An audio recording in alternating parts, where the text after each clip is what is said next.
Yo, good morning mga Lodi.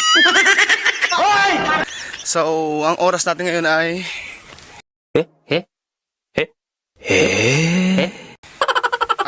saktong alas 4 ng hapon. Iraulo. Nandito pala ako ngayon sa New York. New York, Philippines.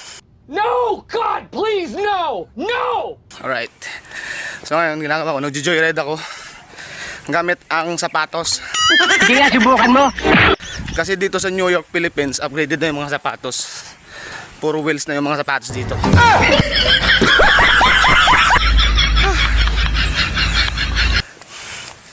Pero guys, naisip ko, kapagod din pala mag-joyride gamit ng sapatos.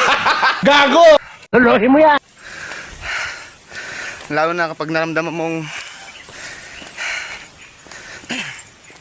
hindi na ikaw ang gusto niya. Huwag ka na magpakatanga. Pabayaan mo na. Pabayaan mo na.